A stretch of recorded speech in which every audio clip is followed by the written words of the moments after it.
നമസ്കാരം, BL സ്റ്റോറീസിന്റെ പുതിയൊരു വീഡിയോയിലേക്ക് ഏവർക്കും സ്വാഗതം. ഇന്നത്തെ വീഡിയോയിൽ നമ്മൾ മൂകാംബികയിൽ നിന്നും മുരുടേശ്വരം വരെയുള്ള യാത്രയും മുരുടേശ്വരത്തെ കാഴ്ചകളും അവിടുത്തെ വിശേഷങ്ങളുമാണ്. മൂകാംബികയിൽ നിന്നും മുരുടേശ്വരം വരെ ഡയറക്റ്റ് ബസ് സർവീസ് ഇല്ല. ബസ്സിലാണ് പോകാൻ ഉദ്ദേശിക്കുന്നതെങ്കിൽ മൂകാംബിക ബസ് സ്റ്റാൻഡിൽ നിന്നും ബൈൻഡൂരിലേക്ക് പോവുക. ബൈൻഡൂരിൽ നിന്നും മുരുടേശ്വരത്തേക്കുള്ള ബസ് നമുക്ക് കിട്ടും.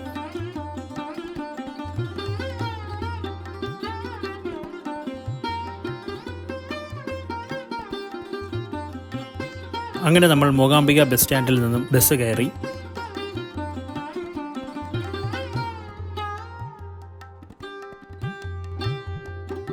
അങ്ങനെ ഞങ്ങൾ മുരുടേശ്വരത്തെത്തി. ഇതാണ് അമ്പലത്തിൻ്റെ ആർച്ച്, ഇതാണ് അമ്പലത്തിൻ്റെ മുൻവശം.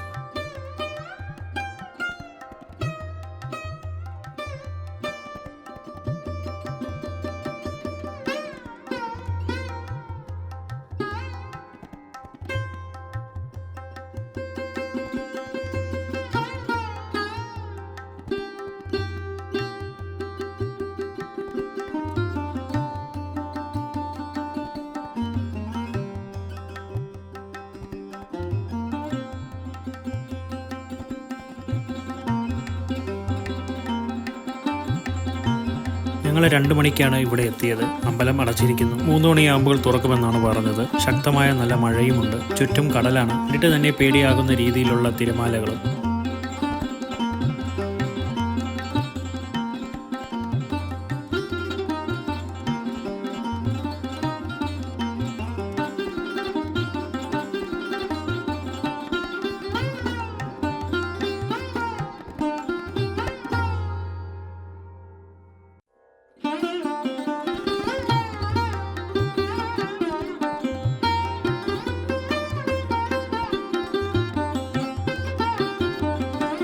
ഒടുവിൽ മഴ അല്പം കുറഞ്ഞു.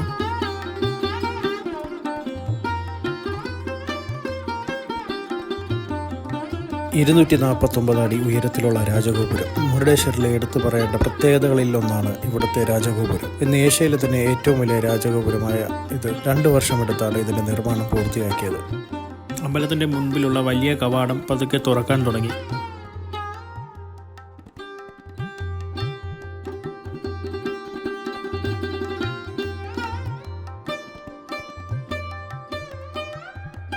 നമുക്ക് ഈ ഗോപുരത്തിൻ്റെ 18ാമത്തെ നില വരെ നമുക്ക് പോകാൻ പറ്റും. ലിഫ്റ്റ് വഴിയും പോകാം.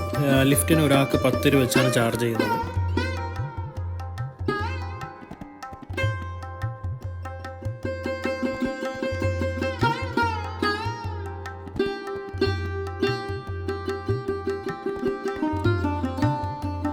ഇവിടുത്തെ കാഴ്ചകളെന്ന് പറയുന്നത് നമുക്ക് അമ്പലത്തിൻ്റെ 3 വശത്തും ഉള്ള കാഴ്ചകൾ വലിയൊരു ജനാലയിൽ കൂടെ നമുക്ക് കാണാൻ പറ്റും.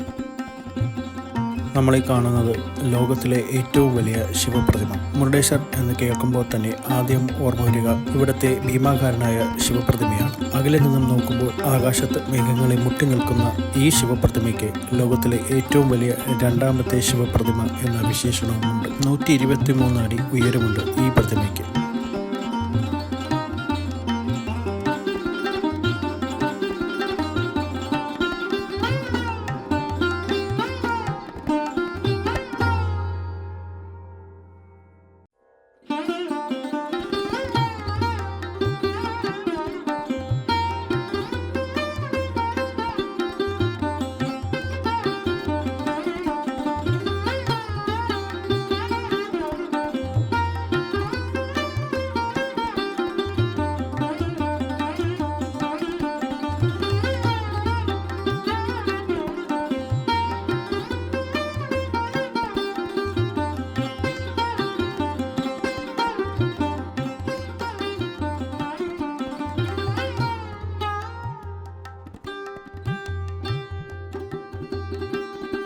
ഇനി നമ്മൾ പോകുന്നത് ശിവപ്രതിമയുടെ അടുത്തേക്കാണ്.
ഇതൊക്കെയാണ് മുരുടേശ്വരത്തിലെ വിശേഷങ്ങൾ. ഈ വീഡിയോ നിങ്ങൾക്ക് ഇഷ്ടപ്പെട്ടെന്ന് വിചാരിക്കുന്നു. അടുത്തൊരു വീഡിയോയുമായി നമുക്ക് ഇനി ഉടനെ കാണാം. അതുവരെ ബൈ. Thank you.